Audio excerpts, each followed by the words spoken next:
Atenção! Começa agora uma teleaula de Biologia do Ensino Médio. Você vai assistir a teleaula de número 5. Bons estudos!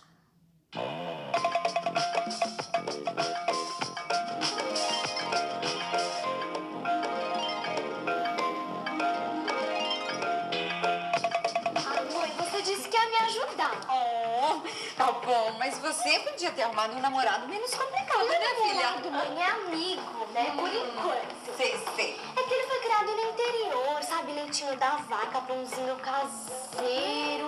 Ah, mãe, ele é uma graça. Tá certo, querida. E o que você pretende oferecer de lanche pra essa graça de amigo? Bom, primeiro iogurte natural, que ele vive falando do iogurte que a avó dele faz. Isso a gente já resolveu o que vai fazer, mas o que mais, Flávia? Pão caseiro.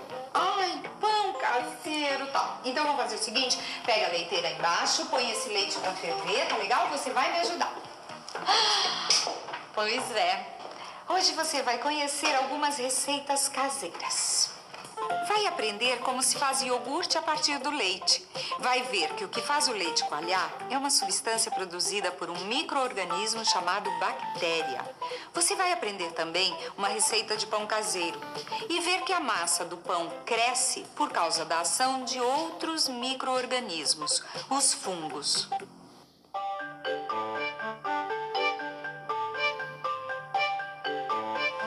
Pronto, mãe. O leite já ferveu. Mas já por tá aí. inserido.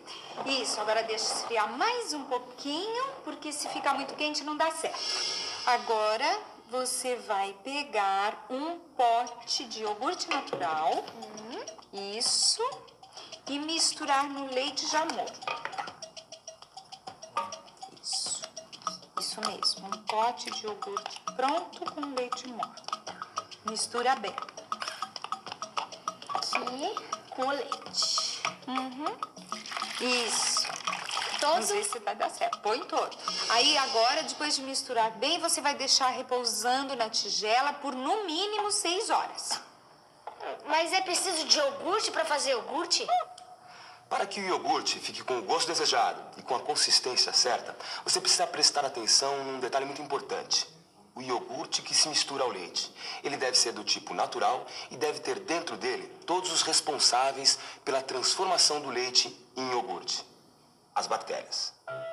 No iogurte, existe uma variedade de bactérias que são micro-organismos que não conseguimos enxergar a olho nu. Quando mistura o iogurte já pronto no leite fervido, as bactérias começam a se reproduzir, a aumentar de número. Elas produzem substâncias que transformam o leite em iogurte. Mesmo que você enxergue muito bem, não será possível identificar nenhuma das bactérias que existem no iogurte. Isso porque esses organismos são microscópicos. Só podem ser observados quando a gente usa um microscópio. Por isso o nome micro-organismos. Como todos esses seres vivos, os micro-organismos também precisam de alimentos para ter energia e realizar as suas atividades. Do que eles se alimentam? O leite tem um açúcar que se chama lactose. Esse açúcar se transforma em outro açúcar, a glicose. Dentro de suas células, as bactérias usam a glicose para obter energia. Nesse processo, acaba se formando também uma outra substância, o ácido lático. Com o tempo, a quantidade de ácido lático que se forma vai aumentando e a mistura vai ficando cada vez mais ácida. Essa acidez acaba alterando as propriedades das proteínas contidas no leite. Ele coalha, formando grumos, desse jeito. A consistência é mais sólida. Ô, companheiro, por favor, colabora aqui com uma experiência científica. Dá uma experimentada nesse iogurte. E aí, que gosto tem? É meio azedinho, né? Isso aí, esse gosto azedo do iogurte está relacionado à produção do ácido lático. Que outras substâncias você acha que tem esse gosto parecido com o do iogurte? É meio parecido com vinagre, né? Eu acho que limão, laranja, coisas ácidas, né? Agora, será que se a gente misturar essas substâncias ácidas ao leite, a gente vai obter iogurte? Eca! Ixi, olha o que ficou aqui no pano e o leite é coalhado. O que você tá aprontando? Ah, eu tô fazendo a minha receita de iogurte, ó. Iogurte, Dudu? Mas com vinagre? É, mas o vinagre também não é um tipo de ácido? Dudu, é mais ou menos o mesmo processo. Só que o ácido lático produzido pelas bactérias alteram as proteínas do leite, dando aquela consistência e aquele gostinho gostoso do iogurte, entendeu? Agora, esse teu iogurte não tá com uma cara das melhores, não. Você acabou de ver que para se conseguir um iogurte com o gosto certo, a consistência certa, é preciso do ácido lático, que é fabricado pelas bactérias. Agora, como as bactérias são seres vivos, existem alguns segredinhos para a receita dar certo. Uma das instruções é esperar o leite fervido esfriar um pouco. Por que será que isso é importante? Vamos pensar um pouco? Vamos pensar um pouco. Todas as receitas de iogurte recomendam que deixe o leite esfriar. Por quê? Bem, vamos pensar. As bactérias são seres vivos. Temperaturas muito altas destroem células vivas, certo? Se misturarmos as bactérias do iogurte já pronto com o leite muito quente, elas morrerão. Com certeza, essa é uma das razões para não se usar leite muito quente na receita do iogurte. Mas essa não é a única razão para se preocupar com a temperatura do leite que se usa para fazer o iogurte. Você já aprendeu que as reações químicas que ocorrem nos seres vivos são realizadas por enzimas. E a ação dessas enzimas depende muito da temperatura. Veja só esse gráfico que mostra a relação que existe entre a ação de uma enzima e a temperatura. À medida que você vai aumentando a temperatura, vai aumentando também a ação das enzimas. Aos 20 graus, a atividade enzimática ainda é muito baixa. A temperatura vai aumentando, a ação enzimática também, até chegar ao máximo, aqui, aos 40 graus. Essa é a temperatura em que as enzimas estão mais ativas. Agora, se você continuar aumentando a temperatura, a ação das enzimas começa a cair. Antes dos 60 graus Celsius, acaba. As enzimas não agem mais. Por quê? Em temperaturas muito altas, as enzimas perdem suas propriedades e não funcionam mais. Em temperaturas muito baixas, a ação das enzimas é inibida. Portanto, se você colocar as bactérias do iogurte no leite, quando ele está numa temperatura entre 40 e 50 graus Celsius, as reações serão mais rápidas e o iogurte ficará pronto mais rapidamente. Tá aí mais um segredinho. Muita gente se surpreende quando fica sabendo que micro-organismos, como as bactérias, servem para preparar alimentos. Pois é, geralmente a gente dá mais atenção para os efeitos negativos desses seres vivos. Eles provocam cáries, doenças, podem estragar os alimentos, só que eles também servem para produzir alimentos e bebidas também. Os micro-organismos são usados para produzir bebidas fermentadas, como as cervejas e os vinhos, ou então bebidas destiladas, como a cachaça e o uísque.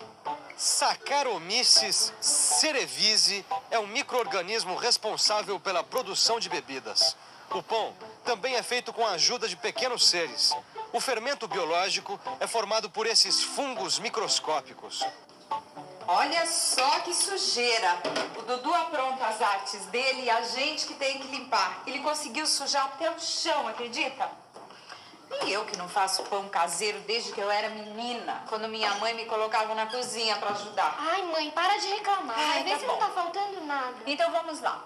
Meio copo de água morna, 2 tabletes de fermento biológico, 1 colher de sopa de óleo, farinha de trigo, uma pitada de sal e um ovo que a gente coloca se quiser. Tá tudo certinho. Então, mãos à obra, menina. Agora você vai dissolver os tabletes de fermento na água morna junto com o açúcar e deixar repousar até formar bolhas na superfície. Isso. Tá. Ô mãe, não é nesse tablete de fermento que estão os micro-organismos? Isso mesmo, filha. Por isso que para fazer pão, a gente só usa fermento biológico. Água morna eu sei pra que serve. É pra acelerar as ações das enzimas e as reações realizadas pelos micro-organismos do fermento. Isso mesmo. Agora, sabe o que eu não entendi? Pra que o açúcar se eu quero fazer pão salgado? Ah, esse é mais um daqueles segredinhos. O açúcar serve de alimento para os micro-organismos do fermento biológico. É do açúcar que eles tiram a energia que eles precisam. Esse processo se chama respiração. Na respiração, os micro-organismos transformam a glicose em gás carbônico e água. Nós, seres humanos, também realizamos esse mesmo processo. Transformamos glicose em energia durante a respiração e produzimos gás carbônico. O gás carbônico a gente elimina junto com o ar que sai dos nossos pulmões. No caso dos micro-organismos do fermento, o gás carbônico forma as bolhas que aparecem na mistura com água e açúcar e nas bolhas que fazem a massa do pão crescer. Olha aí, mãe, a mistura do fermento com água e açúcar já fermentou, já tá cheia de bolhas na superfície, olha. Bolhas de gás carbônico, certo? Isso. Agora faz o seguinte, abre aí essa farinha. Isso, e vamos acrescentar o sal, o óleo, e o ovo. Ó, quebrar teu galho aqui, viu? Isso, agora misture bem. Ah, e a mistura do fermento. Ah, tá. Isso. Agora misture bem com a farinha. Bastante, bastante, bastante. Agora pode botar essa massa para descansar. Vamos lá? Vou deixar a massa descansando até que ela dobre de volume. Porque se a massa não cresce, o pão fica duro. E por que tem que dar esse tempo aí? Segredinhos, Dudu, segredinhos da receita. É preciso esperar um pouco para que haja tempo dos micro-organismos agirem e produzirem bastante gás carbônico. Quanto mais gás carbônico eles produzirem, mais a massa cresce e mais fofo fica o pão. Não é interessante? Agora, os micro-organismos, quando respiram, acabam eliminando produtos que acabam servindo para fazer alimentos. O ácido lático, produzido pelas bactérias, transforma leite em iogurte. E os fungos microscópicos do fermento eliminam o gás carbônico que aumenta a massa do pão. Enquanto a gente espera a massa do pão dobrar de volume, vamos fazer uma revisão. E atenção, se liga aí que é a hora da revisão. Na teleaula de hoje, conhecemos as bactérias que existem nos iogurtes.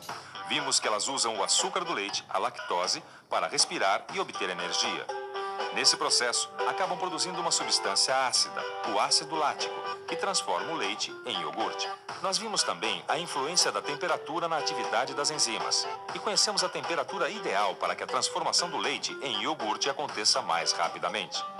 Nós aprendemos ainda nessa teleaula a receita de pão caseiro e vimos a importância da ação de outros micro-organismos, os fungos. Eles produzem o gás carbônico que faz a massa aumentar de volume e o pão ficar bem fofinho. Bem, meu diário, juro que eu fiz o melhor possível. Mal posso esperar por amanhã. Será que o Beto vai gostar?